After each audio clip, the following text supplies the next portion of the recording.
In the autumn of 1260, an army vanishes. Not just any army. This is the vanguard of the Mongol Empire, the most disciplined and terrifying military machine the world has ever known. For 60 years, they have been a force of nature, a continental storm that has swept away every kingdom from the Sea of Japan to the borders of Egypt. They are invincible, unstoppable, a divine punishment made manifest in 1,000,000 horsemen. And then, on a single hot afternoon in a dusty valley in Palestine, they are broken. History tells us they were defeated. But what the chronicles hide, what the storytellers forgot, is how they were defeated. They did not just lose a battle. Their spirit, their command, their very belief in themselves evaporated into the desert air. This is the story of that day. The day a myth was shattered and the world was saved. This is the story of what truly happened at the Spring of Goliath. The world they ride to conquer is already living in the shadow of apocalypse. 2 years earlier, the heart of their civilization was ripped out. Baghdad, the city of wisdom, the 500-year-old seat of the caliphate, dared to resist. For a week, the Mongols under Hulagu Khan, grandson of Genghis, gave their reply. The Tigris River, it is said, ran black with the ink of 1,000,000 books from the House of Wisdom, and then it ran red with the blood of the scholars who wrote them. The caliph himself, the spiritual leader of a global faith, was rolled into a carpet and trampled to death by horses, a Mongol custom to avoid spilling royal blood on the earth. The message was clear. There is no power on earth but the Khan. Surrender or be erased from memory. From the ashes of Baghdad, the storm turns west. Syria falls. Damascus surrenders without a fight. Now, only one power remains, the Mamluk Sultanate of Egypt. Hulagu sends his envoys to Cairo with the standard ultimatum, dripping with contempt. "You cannot escape from the terror of our armies," it reads. "Your prayers to God will not avail you against us." The fate of North Africa, of Islam, and perhaps of Europe itself hangs on the reply. The man who receives this threat is not a king born to a throne. He is Sultan Saif al-Din Qutuz. He is a Mamluk, a word that means one who is owned. He is a slave. And in a twist of fate only history could write, as a boy, he was captured and sold into slavery by the Mongols. He knows the terror they bring because he has lived it. His reply is not written in ink, it is written in blood. He has Hulagu's envoys executed, their heads mounted on the Great Zuweiler Gate of Cairo. It is the ultimate act of defiance, a declaration that this is a war to the death. But as the world braces for the final cataclysmic clash, a messenger arrives from the Far East. The great Khan Munka is dead. By Mongol law, Hulagu must take his main army and return to the heartland to elect a successor. The unstoppable horde is suddenly diminished. Hulagu leaves behind a formidable force, an army of perhaps 20,000 veterans under his most trusted general, Kitbuqa. A Christian Turk, a fierce and loyal warrior tasked with finishing the conquest. For Qutuz, this is the moment. A sliver of a chance. He makes a decision of breathtaking audacity. He will not wait for the storm to come to him. He will march his army out of Egypt to meet it head-on. The Mamluks are a paradox, an army of slaves who have become masters. For centuries, the rulers of Egypt purchased young Turkic boys from the steppes of Central Asia, the same steppes that birthed the Mongols. In the isolated barracks of Cairo, these boys are stripped of their names, their families, their past. They are converted to Islam and forged into the most elite cavalry on earth. They are taught the arts of the horse and the bow until it is an extension of their own bodies. Their only family is their brother-in-arms. Their only loyalty is to their patron. They are a mirror image of the Mongol warrior, but refined, disciplined, and institutionalized. They are the steppe's own reflection, perfected in the crucible of a foreign land. The Mamluk army marches north, through the Sinai Desert, a shimmering haze of heat and dust. They are granted safe passage by the nervous crusader states on the coast, who see the Mongols as the greater of two evils. Every step is a gamble. Every league forward takes them further from home, closer to an enemy that has never known defeat in the open field. The air grows thick with anticipation. Soldiers sharpen their blades, whisper prayers into the wind. Commanders study maps drawn in the sand, their faces lit by the flickering torchlight. They are marching toward a place with a name steeped in legend: Ain Jalut. In Arabic, it means the spring of Goliath. Here, tradition says, a young shepherd boy once faced an invincible giant and against all odds brought him down. At dawn, on September 3rd, 1260, they meet. Across the valley, the Mongol line is a fearsome sight, a silent, disciplined wall of horsemen, their standards snapping in the morning breeze. They are commanded by Kitbuqa, a man who has seen empires fall before him. He looks upon the Mamluks not as an army, but as an insurrection of slaves. His confidence is absolute. But the Mamluks have a plan devised by the brilliant and ruthless general Baibars, a plan of devastating simplicity to use the Mongols' own magic against them. The battle begins. Baibars leads a small vanguard forward, crashing against the Mongol lines. For hours, a fierce skirmish rages. Arrows fill the air like swarms of angry hornets. The Mamluks charge, wheel away, and charge again. It is a masterful display of hit-and-run cavalry tactics designed to do one thing: convince Kitbuqa that this small, desperate force is the entire Mamluk army. Then, Baibars gives the signal.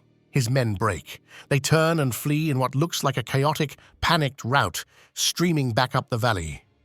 It is the feigned retreat, the signature Mongol tactic, the move that has shattered a dozen armies, luring them into a reckless, disorganized chase.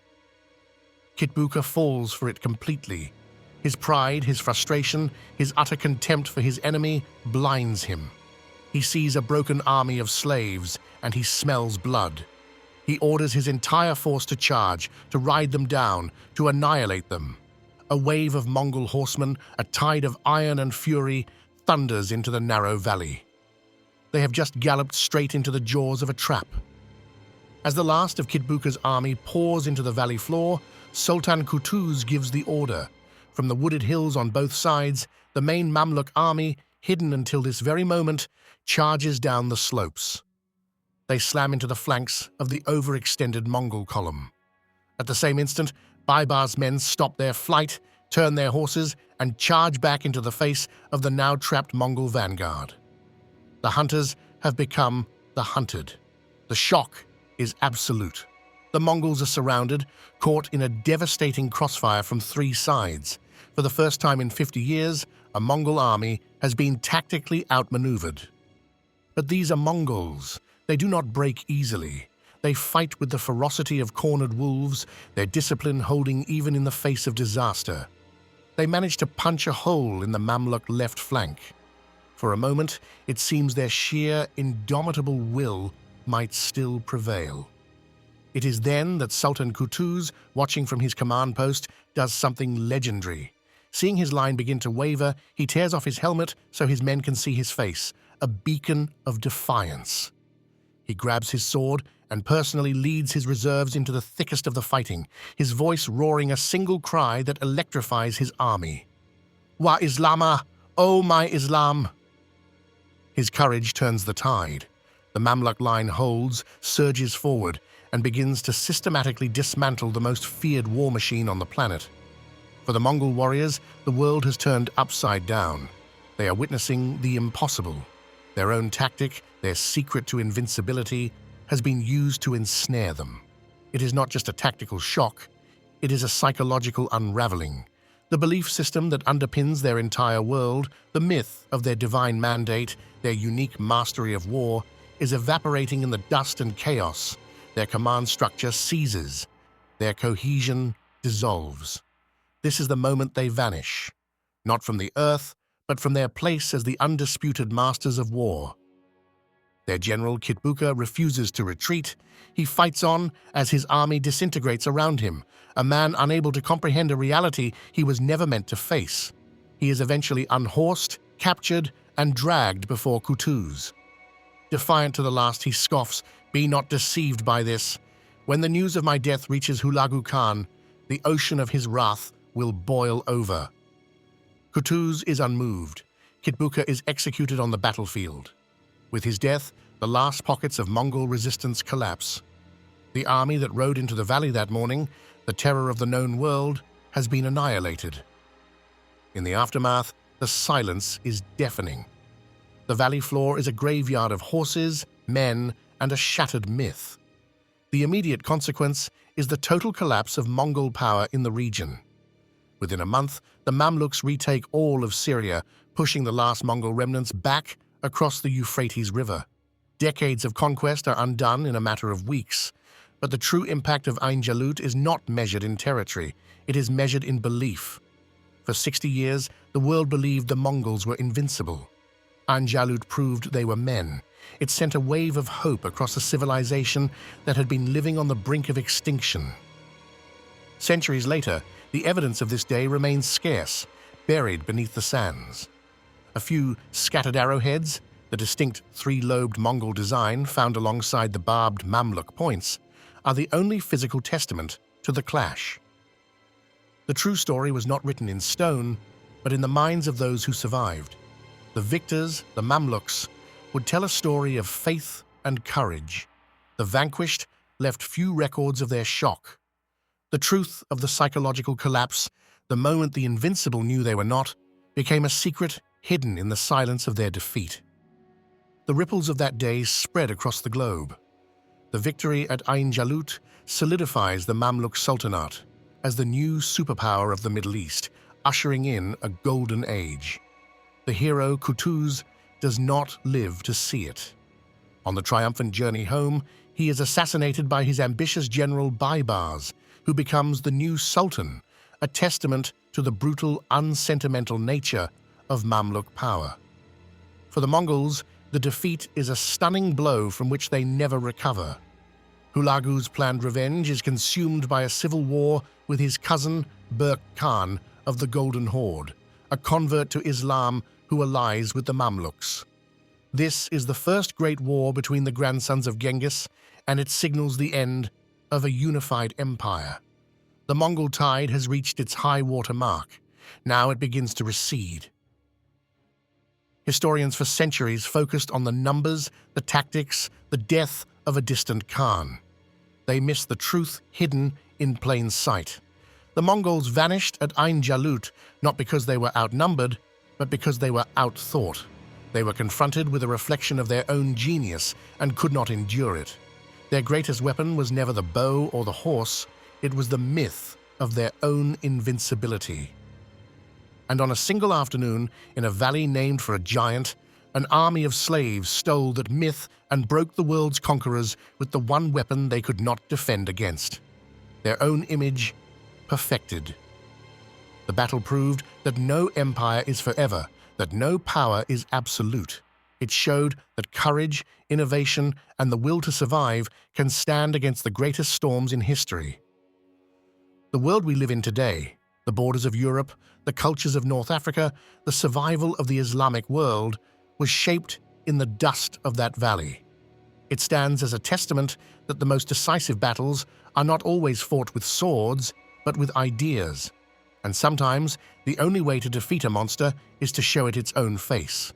If you believe history still hides its greatest truths, subscribe and join us for the next untold story.